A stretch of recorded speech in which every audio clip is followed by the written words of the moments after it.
Matar, por Dave Grossman. El coste psicológico de aprender a matar en la guerra y en la sociedad. Introducción. Esta es la época del año cuando la gente solía matar. Antaño, cuando la gente lo hacía. Rolly y Eunice Hochstetter, creo, fueron los últimos en el lago Wobegon. Tenían cerdos y los sacrificaban en el otoño, cuando llegaba el frío y la carne podía preservarse. Una vez, cuando era niño, fui a ver cómo hacían la matanza, junto con mi primo y mi tío, que iban a echarle una mano a Rolly. Hoy en día, si vas a sacrificar un animal por la carne, lo envías a un matadero y pagas a unos tipos para que lo hagan. Cuando matas cerdos, se te quitan las ganas de comer tocino durante un tiempo.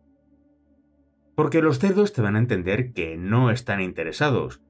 No tienen ningún interés en que los agarren y los arrastren hasta el sitio donde fueron otros cerdos y donde nunca regresaron. Para un chico, ver aquello era algo fuera de lo habitual. Ver la carne viva y las entrañas vivas de otra criatura. Pensaba que me disgustaría, pero no ocurrió. Me sentí fascinado e intenté acercarme todo lo que pude. Y recuerdo que mi primo y yo nos dejamos llevar por el entusiasmo de todo aquello y fuimos a los chiqueros y empezamos a arrojar guijarros a los cerdos mientras los veíamos saltar, gruñir y correr. Y, de repente, sentí una mano en la espalda y que me volteaban. Y el rostro de mi tío estaba a 3 pulgadas del mío. Dijo: «Si te vuelvo a ver haciendo esto, te daré una paliza que no te podrás poner de pie. ¿Me has oído?»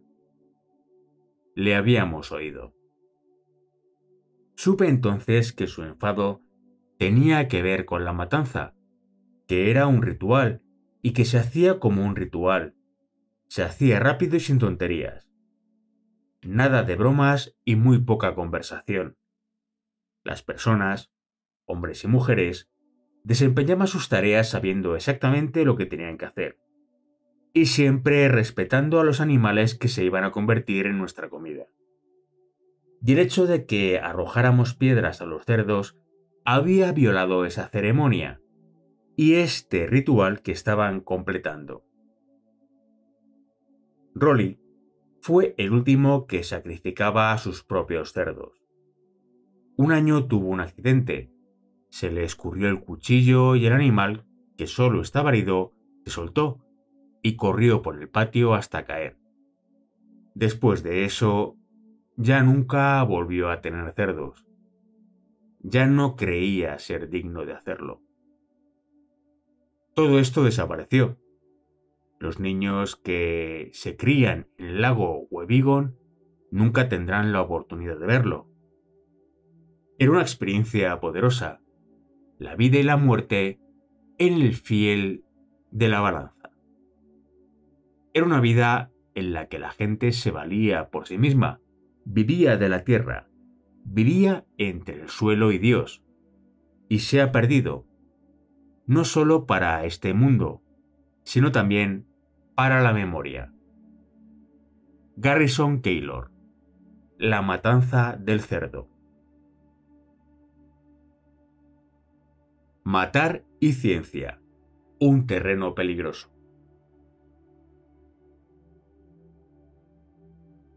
¿Por qué deberíamos estudiar el acto de matar?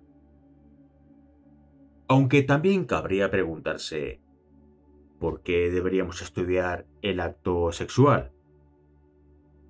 Las dos preguntas tienen mucho en común. Richard Strozzi Heckler señala que es a partir del matrimonio mitológico de Ares y Afrodita de donde nace armonía. La paz no llegará hasta que hayamos controlado tanto el sexo como la guerra. Y para controlar la guerra tenemos que estudiarla con la misma diligencia que Kinsey o Masters y Johnson. Todas las sociedades tienen un ángulo ciego, una zona en la que les cuesta mucho mirar. Hoy en día, este ángulo ciego es el acto de matar. Hace un siglo era sexo. Durante milenios, el hombre se cobijó junto con su familia en cuevas, chozas o casuchas de una habitación. Toda la familia extensa, abuelos, padres, niños, todos se arremolinaban al calor de una lumbre con la protección de una única pared. Y durante miles de años, el sexo entre marido y mujer solo se podía dar por la noche, en la oscuridad, en esta habitación central atiborrada. Una vez entrevisté a una mujer que creció en una familia gitana americana, durmiendo en una gran tienda comunal con tías, tíos, abuelos, padres, primos, hermanos y hermanas a su alrededor. Cuando era joven, el sexo era algo raro, ruidoso y ligeramente molesto, que practicaban los adultos por la noche. En este entorno no había habitaciones privadas. Hasta muy recientemente en la historia humana y para el ser humano medio, no existía el lujo de un dormitorio, ni siquiera de una cama.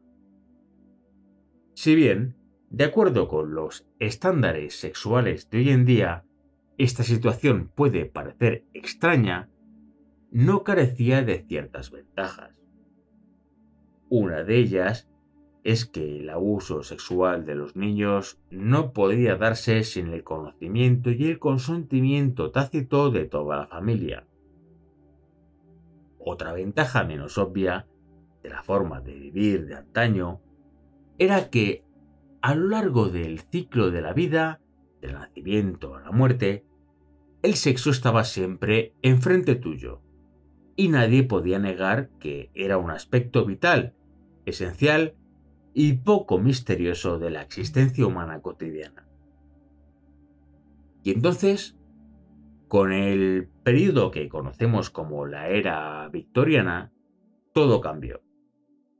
De pronto, la típica familia de clase media vivía en una morada con múltiples habitaciones, los niños crecían sin haber presenciado nunca el acto primario, y de repente el sexo se había convertido en algo oculto, privado, misterioso, amenazador y sucio. La era de la represión de la civilización occidental había comenzado.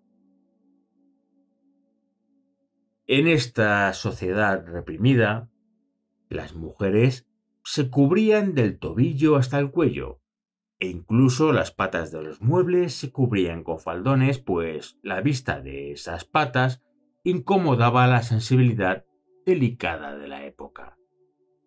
Pero, al mismo tiempo que esta sociedad reprimía el sexo, parece ser que se obsesionó con él.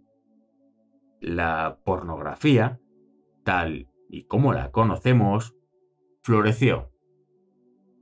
La prostitución de menores floreció. Y una ola de abusos a niños se desencadenó a través de las generaciones. El sexo es una parte natural y esencial de la vida. Una sociedad que no tiene sexo desaparecerá en una generación. Hoy en día nuestra sociedad ha empezado el lento y doloroso proceso para escapar de esa dicotomía patológica entre simultáneamente reprimir y obsesionarse por el sexo. Pero puede que hayamos escapado de una negación tan solo para caer en una nueva y quizás más peligrosa. Una nueva represión que gravita en torno a matar y la muerte sigue precisamente en paralelo el patrón establecido por la represión sexual anterior. A lo largo de la historia, el hombre se ha visto rodeado de la muerte personal y del acto de matar. Cuando los miembros de la familia morían a causa de una enfermedad, heridas que no sanaban o de viejos, morían en el hogar. Cuando morían en algún sitio cercano a la casa, sus cuerpos eran trasladados ahí, cueva, choza o casucha, y se les preparaba para el entierro familiar. En un lugar del corazón es una película en la que Sally Field interpreta a una mujer en una pequeña plantación de algodón a principios del siglo XX. Han disparado de muerte a su marido y lo lleva a la casa. Y repitiendo un ritual que se realiza desde hace innumerables siglos por parte de innumerables esposas, ella lava su cuerpo desnudo con ternura, preparándolo para el entierro mientras las lágrimas discurren por su rostro. En ese mundo, cada familia mataba y limpiaba a sus animales domésticos. La muerte formaba parte de la vida. Innegablemente, matar era esencial para vivir. Y la crueldad rara vez formaba parte del hecho de matar. La humanidad entendía su lugar en la vida y respetaba el lugar de las criaturas cuyas muertes eran necesarias para perpetuar la existencia. El indio americano pedía perdón al espíritu del ciervo que mataba, y el agricultor americano respetaba la dignidad de los cerdos que sacrificaba. Como recoge Garrison Keillor en La matanza del cerdo, para la mayor parte de gente, el sacrificio de animales fue un ritual vital de la actividad cotidiana y estacional hasta la primera mitad del siglo pasado. A pesar de la pujanza de la ciudad, a comienzos del siglo XX, la mayor parte de la población, incluso en las sociedades industriales avanzadas, continuó siendo rural. El ama de casa que quería pollo para cenar salía fuera y ella misma le retorcía el pescuezo al animal o pedía a sus hijos que lo hicieran. Los niños observaban el sacrificio cotidiano y estacional, y para ellos matar era una cosa seria, sucia y un poco aburrida que todo el mundo hacía porque formaba parte de la vida. En este entorno no había refrigeración y pocos mataderos, morgues u hospitales. Y en estas condiciones inmemoriales, a lo largo de todo el ciclo de la vida, la muerte y el acto de matar siempre estaban delante de ti, bien como partícipe, bien como observador aburrido, y nadie podía negar que era un aspecto vital, esencial y común de la existencia humana cotidiana. Y entonces, tan solo en las últimas generaciones, todo empezó a cambiar. Los mataderos y las cámaras frigoríficas no aislaron la necesidad de matar a nuestros propios animales. La medicina moderna empezó a curar enfermedades y cada vez se hizo más raro que muriésemos en la juventud o en la plenitud de la vida, y los asilos, hospitales y morgues nos aislaron de la muerte de las personas ancianas. Los niños empezaron a crecer sin haber entendido nunca de verdad de dónde procedía la comida, y de pronto pareció que la civilización occidental había decidido que matar cualquier cosa, sería una cosa cada vez más oculta, privada, secreta, misteriosa, espantosa y sucia. El impacto de esto oscila entre lo trivial y lo estrambótico. Al igual que los victorianos vestían con ropa sus muebles para ocultar las patas, ahora las trampas para ratones vienen equipadas con cubiertas para ocultar el acto de matar. Y se producen allanamientos de laboratorios que realizan investigaciones médicas con animales, y los activistas a favor de los derechos de los animales destruyen investigaciones que salvan vidas.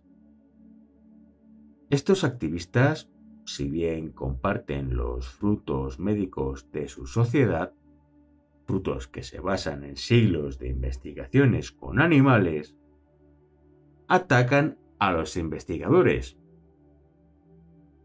Chris DeRose, que encabeza el grupo en Los Ángeles Last Chance for Animals, afirma: si la muerte de una sola rata curara todas las enfermedades, no me importaría en absoluto. En el orden de la vida, todos somos iguales. Con independencia de lo que se mate, esta nueva sensibilidad se siente ofendida.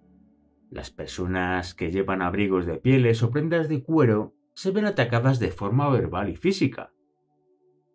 En este nuevo orden se condena por racistas o especistas y asesinos a las personas por comer carne.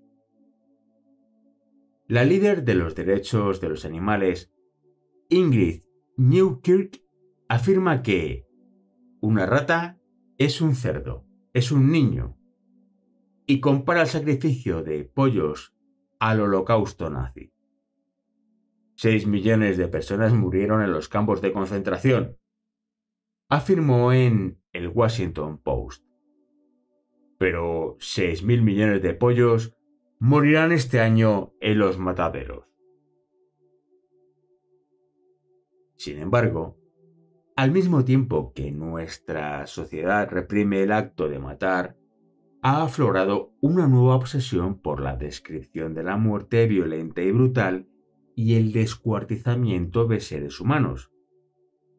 El apetito del público por las películas violentas, en particular las de sangre y entrañas, como Natural Born Killers, Asesinos Natos, Kill Bill, Saw, Viernes 13, Halloween y The Texas Chainsaw Machine, La Matanza de Texas, el estatus de culto de héroes como Jason y Freddy, la popularidad de bandas como Megadeth y Guns N' Roses, la tasa por las nubes de los homicidios y el crimen violento, todo ello forman parte de una dicotomía estrambótica y patológica de represión y obsesión por la violencia de forma simultánea.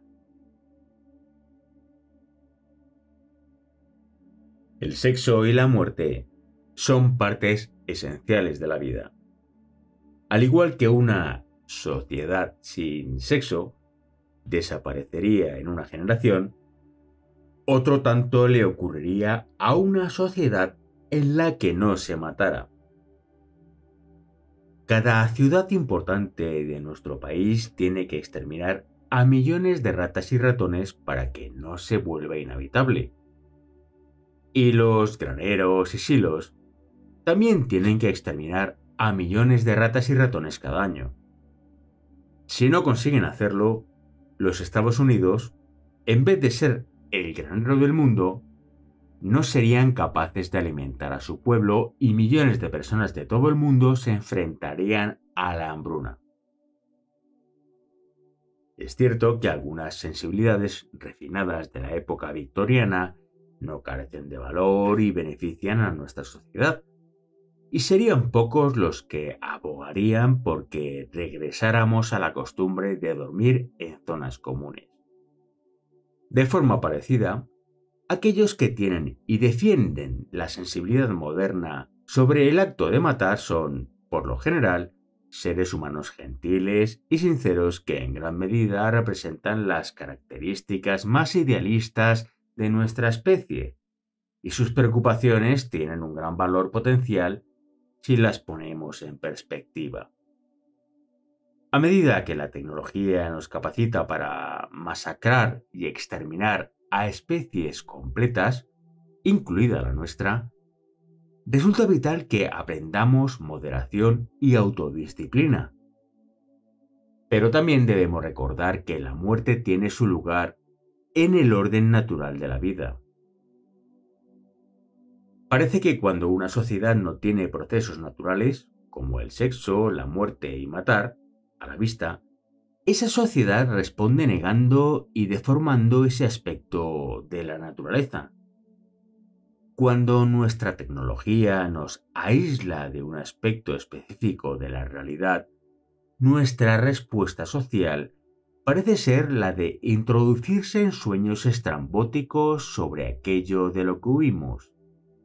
Son sueños tejidos con el material fantasioso de la negación, sueños que pueden convertirse en peligrosas pesadillas sociales a medida que nos adentramos en su tentadora maraña de fantasías. En la actualidad, incluso cuando estamos despertando de la pesadilla de la represión sexual, nuestra sociedad comienza a hundirse en un nuevo sueño negacionista, el de la violencia y el horror. Este libro supone un intento de arrojar la luz del escrutinio científico sobre el proceso de matar. A.M. Rosenthal nos dice: la salud de la humanidad no se mide por sus tosidos y estornudos, sino por las fiebres del alma. O quizás por aún algo más importante, por la premura y atención que apliquemos contra estas. Si nuestra historia sugiere la durabilidad de la sinrazón, nuestra experiencia nos enseña que obviarlo supone mostrarse indulgente, y mostrarse indulgente equivale a allanar el camino para el triunfo del odio. Obviarlo supone mostrarse indulgente. Este es, en consecuencia, un estudio sobre la agresividad, un estudio sobre la violencia, un estudio sobre el acto de matar.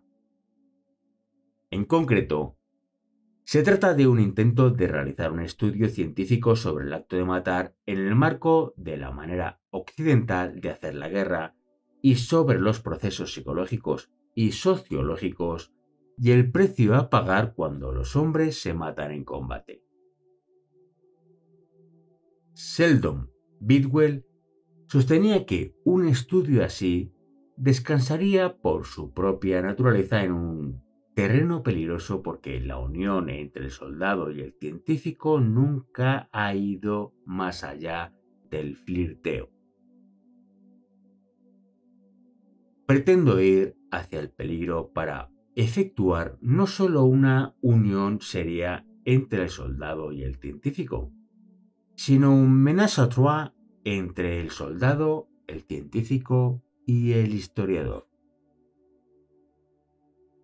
He combinado estas habilidades para llevar a cabo un programa de toda una vida de investigación del asunto previamente considerado tabú, que es el acto de matar en combate.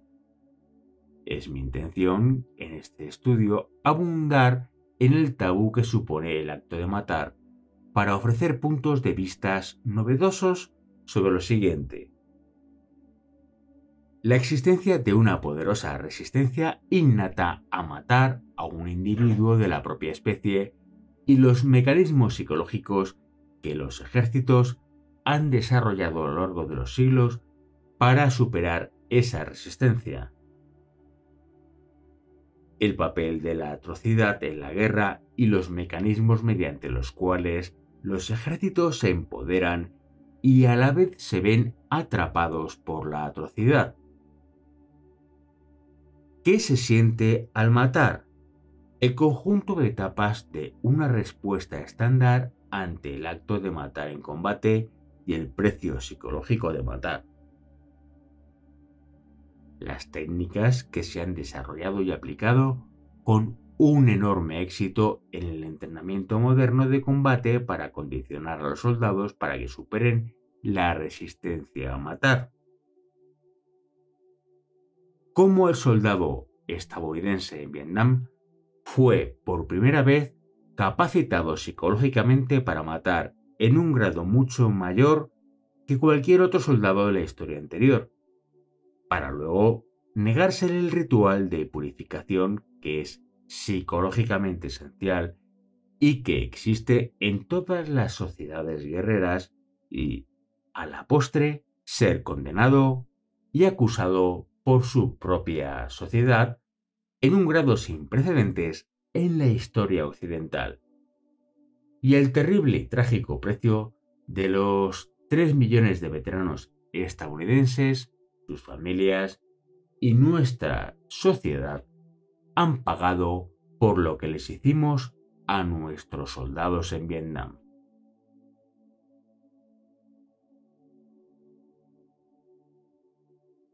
Una nota personal. Soy un soldado con 28 años de servicio. Fui sargento en la 82ª División Aerotransportada. Lideré un pelotón en la 9ª División. He sido oficial de Estado Mayor y comandante de compañía en la 7ª División Ligera de Infantería. Soy paracaidista militar y ranger del ejército. He estado destinado en la tundra del Ártico, las junglas de Centroamérica, el cuartel general de la OTAN, el Pacto de Varsovia y en innumerables montañas y desiertos. Me gradué en escuelas militares que van desde la 18ª Airborne Corps NCO Academy hasta el British Army Staff College. Me gradué con una diplomatura de historia summa cum laude y con un posgrado capa delta pie en psicología. He tenido el privilegio de conferenciar junto con el general Westmoreland ante el liderazgo nacional de la coalición de veteranos de Vietnam y serví como primer orador de la 6ª Convención Anual de los Veteranos de Vietnam. He tenido varias responsabilidades académicas, desde consejero en la universidad a profesores de psicología en West Point. Y fui profesor de ciencia militar y director del Departamento de Ciencia Militar en la Universidad Estatal de Arkansas. Pero a pesar de toda mi experiencia, yo, al igual que Richard Holmes, John Keegan, Paddy Griffith y muchos otros que me precedieron en este campo, no he matado nunca en combate. Quizás no podría ser tan desapasionado y objetivo como necesito ser si tuviera que acarrear un lastre de dolor emocional, pero los hombres cuyas palabras llenan este estudio sí han matado. A menudo, lo que compartían conmigo era algo que nunca habían compartido con nadie. Como consejero, he visto cómo me enseñaban, y considero una verdad fundamental de la naturaleza humana que, cuando alguien retiene algo traumático, esto puede causar un gran daño. Compartir algo con alguien sirve para ponerlo en perspectiva, pero si te lo guardas dentro, tal y como lo formuló una vez uno de mis estudiantes de psicología, te come vivo de dentro a fuera. Además existe un gran valor terapéutico en la catarsis que llega cuando uno abre las ventanas y deja que entre la luz. La esencia del asesoramiento psicológico es que el dolor compartido es dolor dividido, y hubo mucho dolor compartido durante estas etapas. El objetivo último de este trabajo es descubrir la dinámica de matar, pero mi motivación esencial ha sido ayudar para derribar el tabú de matar que impedía que estos hombres y muchos millones como ellos pudieran compartir su dolor. Y luego para ampliar el conocimiento adquirido para entender, primero, los mecanismos que posibilitan la guerra y, segundo, la causa de la oleada actual de crímenes violentos que está destruyendo nuestra nación. Si lo he conseguido, ello obedece a la ayuda que me han brindado los hombres cuyas historias se recogen aquí. Muchas copias de los primeros borradores de esta obra circulan durante años en la comunidad de veteranos de Vietnam con anterioridad a su primera publicación, y muchos veteranos editaron concienzudamente y comentaron estos borradores. Muchos de estos veteranos leyeron el libro y lo compartieron con sus esposas, y entonces estas esposas lo compartieron con otras esposas, y estas esposas lo compartieron con sus maridos, y así sucesivamente. Muchas veces los veteranos y sus mujeres se pusieron en contacto conmigo para decirme que el libro les servía para entender y comunicar lo que había ocurrido en combate. De su dolor ha surgido la comprensión, y de esa comprensión el poder para curar vidas y, quizás, curar a una nación que está siendo consumida por la violencia. Los hombres cuyos relatos personales aparecen en este estudio son hombres nobles y valientes que confiaron a otros sus experiencias para contribuir al acervo de conocimiento humano. Pero mataron para salvar sus vidas y las vidas de sus camaradas, y mi admiración y afecto por ellos y sus hermanos son muy reales. El poema de John Masefield, Una consagración, sirve como mejor dedicatoria que lo que yo hubiera podido escribir. La excepción a esta admiración reside, por supuesto, en el apartado matar y atrocidades. Dada mi tendencia a obviar los eufemismos y mi empeño en hablar clara y clínicamente de los que matan y las víctimas, si el lector percibe en estas cosas un juicio moral o un repudio de las personas involucradas, quiero dejar meridianamente claro que esto no es el caso. Generaciones de estadounidenses han padecido un gran trauma y horror físico y psicológico para darnos nuestras libertades. Hombres como los que se citan en este estudio siguieron a Washington, estuvieron codo con Crockett y Travis en el Álamo, pusieron fin a la iniquidad de la esclavitud y detuvieron el mal sanguinario de Hitler. Acudieron a la llamada de su nación sin hacer cálculos sobre los costes. Como soldado, con casi un cuarto de siglo de servicio, me enorgullece haber mantenido en menor medida el estándar de sacrificio y dedicación que estos hombres representan, y nunca les haría daño o mancillaría ni su recuerdo ni su honor. Douglas MacArthur lo dijo acertadamente, cita: con independencia de lo horrible que puedan ser los incidentes de una guerra, el soldado llamado a ofrecer y dar su vida por este país es la expresión más notable de la humanidad. Fin de la cita. Los soldados cuyos relatos conforman el alma y el corazón de esta obra entendieron la esencia de la guerra. Son héroes tan grandes como cualquier héroe que podemos encontrar en la Ilíada, y, sin embargo, las palabras que leerás aquí, sus propias palabras, destruyen el mito de los guerreros y la guerra como algo heroico. El soldado entiende que hay veces cuando todos los otros han fallado y entonces tiene que pagar la cuenta del carnicero y luchar, sufrir y morir para arreglar los errores de los políticos y cumplir la voluntad del pueblo.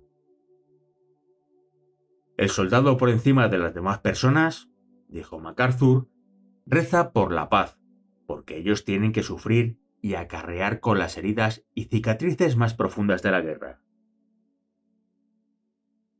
Hay sabiduría en las palabras de estos soldados. Hay sabiduría en estas historias de un puñado de ceniza, un bocado de moho, de los mutilados, los tullidos y los ciegos en la lluvia y el frío. Hay sabiduría, y haríamos bien si la escucháramos. Al igual que no deseo condenar a aquellos que mataron en un combate ilícito, tampoco quiero juzgar a los muchos soldados que eligieron no matar. Hay muchos soldados así. De hecho, ofreceré pruebas de que, en muchas circunstancias históricas, los que no disparaban suponían la mayoría de los que estaban en la línea de fuego. Como soldado que podía haber estado a su lado, no puedo sino sentirme consternado por su incapacidad para apoyar a la causa, su nación y sus compatriotas. Pero como ser humano que he entendido parte de la carga que han tenido que soportar y el sacrificio que han hecho, no puedo sino sentirme orgulloso de ellos y de la característica noble que representan en nuestra especie.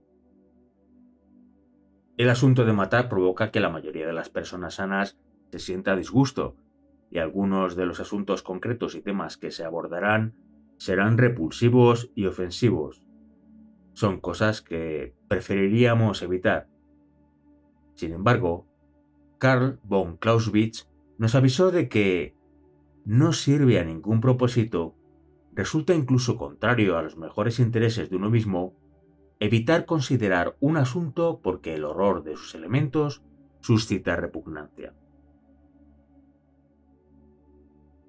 Bruno Bettelheim, superviviente de los campos de la muerte nazis, defiende que el origen de nuestro fracaso a la hora de tratar la violencia yace en nuestro rechazo a encararla. Negamos nuestra fascinación por la, cita, belleza oscura de la violencia, fin de la cita, y condenamos la agresión y la reprimimos en vez de mirarla a la cara, para entenderla y controlarla. Y, por último, pido disculpas ahora mismo si en mi hincapié en el dolor de los que matan no trato suficientemente el dolor de las víctimas. El que aprieta el gatillo, escriben Alan Cole y Chris Bunch, nunca sufre tanto como la persona destinataria. En la existencia del dolor y de la pérdida de la víctima, lo que reverbera para siempre en el alma del que ha matado, lo que se encuentra en el fondo de su dolor. Leo Frankowski nos dice que las culturas desarrollan ángulos ciegos, cosas sobre las que ni siquiera piensan porque saben de verdad cómo son. Verdaderamente somos, tal y como me dijo un veterano, vírgenes que estudian el sexo, pero ellos no pueden enseñar lo que aprendieron pagando un enorme precio. Mi objetivo estriba en comprender la naturaleza psicológica de matar en combate e indagar en las heridas y cicatrices emocionales de aquellos hombres que respondieron a la llamada de su nación y administraron la muerte al enemigo o eligieron pagar el precio de no hacerlo. Hoy más que nunca debemos superar nuestra repugnancia para comprender, como nunca antes habíamos comprendido, por qué los hombres luchan y matan. Y, lo que es igualmente importante, ¿cuál es la razón de que no lo hagan? Solo sobre la base de una comprensión de este aspecto definitivo y destructivo del comportamiento humano podemos esperar influenciarlo de forma que podamos asegurar la supervivencia de nuestra civilización. Cita. Ni siquiera existe un nombre para el estudio específico del acto de matar. Necrología sería el estudio de los muertos y homicidiología tendría las connotaciones indeseadas del asesinato. Quizás, y para este estudio, deberíamos plantearnos acuñar un término análogo a suicidiología y sexología, ambos de uso reciente para designar el estudio legítimo de estos campos concretos. En inglés, el término elegido es Killology, la ciencia de matar.